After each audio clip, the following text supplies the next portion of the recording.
విభాగాల అధ్యక్షులు తీసుకోమంటే చాలామంది అదేదో చిన్న చూపు చూసినట్టు మాకెందుకు ఈ పదవి అన్నట్టు కొంతమంది పక్కన పెట్టింది.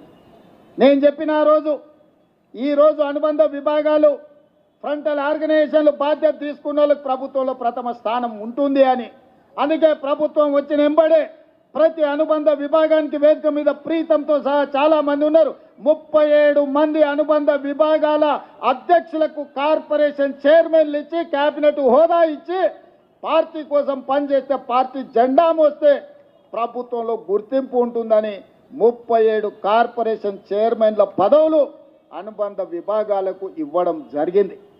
అనుబంధ విభాగాలంటే ఒక చిన్న చూపని గతంలో అనుకున్నారు.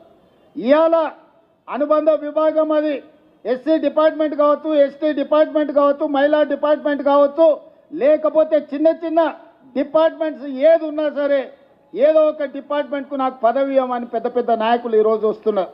అంతకుముందు అడుగుతా కూడా తీసుకోలేదు కదా, ఇప్పుడెందుకు వచ్చిందా అంటే ప్రభుత్వం తీసుకున్న నిర్ణయం తర్వాత మాకు విషయం తెలిసింది. అనుబంధ విభాగాలకు అధ్యక్షులుగా ఉంటే కార్పొరేషన్ చైర్మన్లు అవ్వడానికి అవకాశం ఉంటుంది, ఎన్నికల్లో టిక్కెట్లు రావడానికి అవకాశం ఉంటుందని ఇప్పుడు అర్థమైంది. అందుకే మేము బాధ్యత తీసుకుంటామని ముందుకు వస్తున్నారు. అందుకే ఈరోజు జిల్లా అధ్యక్షులు కావచ్చు, నియోజకవర్గ స్థాయి అధ్యక్షులు కావచ్చు, పార్లమెంట్ స్థాయి యూత్ కాంగ్రెస్ అధ్యక్షులు కావచ్చు, రాష్ట్ర స్థాయిలో వివిధ హోదాలలో ఉన్న యువమిత్రులకు నా సూచన ఒక్కటే, కష్టపడితే తప్పకుండా ఫలితం ఉంటుంది.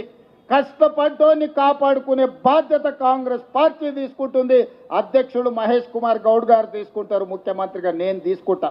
కష్టపడకుండా నాయకుల చుట్టూతో తిరుగుతాం, నాయకులకు ఫ్లెక్సీలు కడతాం, కనపడినప్పుడు దండం పెడతాం, దండలేస్తామని ఎవరైనా అనుకుంటే పదవులు మర్చిపోండి. మీరు దండం పెడితే నేను 2 సార్లు దండం పెడతా, కానీ పదవి మాత్రం ఇయ్యా. ఎవరైతే సమస్యల మీద పార్టీ పక్షాన వీధి పోరాటాలు చేస్తారో, ప్రజా సమస్యల మీద ప్రజల దగ్గరికి వెళ్ళి అండగా నిలబడతారో వాళ్ళకే ఈ ప్రభుత్వంలో గుర్తింపు ఉంటుంది. నాయకుడు నాకు తెలుసు కాబట్టి నాకు పదవి వస్తుంది, లేదంటే ఢిల్లీలో నాకు ఎవరో ఉన్నారు, ఢిల్లీ కోటాలో ఇక్కడ ఏదో వస్తుంది అని ఎవరన్నా అనుకుంటే అది భ్రమనే అని చెప్పి నేను ఈ సందర్భంగా స్పష్టంగా నేను చెప్పదలుచుకున్నాను. ఢిల్లీ నుంచి కాదు, గల్లీ నుంచి రావాలి పైకి. ఢిల్లీ నుంచి పైనుంచి కిందకు వస్తే పదవులు వచ్చే కాలం పోయింది. గల్లీలో పేదల మధ్య ఉండి పేదల సమస్యల మీద కొట్లాడిన వాళ్ళకి తప్పకుండా అవకాశం ఉంటుంది. ఖానాపూర్లో మనం ఒకరికి ఎమ్మెల్యే టికెట్ ఇచ్చిన వెడమ బొజ్జు అని, ఇందిరమ్మ ఇంట్లో ఉండే ఒక యువకుడికి ఈరోజు ఎమ్మెల్యే టికెట్ ఇస్తే ప్రజలు గెలిపించారు. పైసలు చూసి గెలిపియలే, ప్రజా బలాన్ని చూసి ఎమ్మెల్యే గెలిపించారు. తుంగతుర్తిలో మందుల శామెల్ కావచ్చు, లేకపోతే షాద్నగర్లో ఈర్లపల్లి శంకర్ కావచ్చు, ఇట్లా చాలామంది ఇప్పుడున్న ఎమ్మెల్యేలు ఈ ఎన్నికల్లో కేవలం డబ్బులతోనే ఎన్నికల్లో గెలిచినామని ఎవరన్నా చెప్పినా ఎవరన్నా అనుకున్నా తప్పే. డబ్బులతోనే గెలిచేటట్టుంటే చంద్రశేఖరరావు 100 సీట్లు గెలిచేటోడు.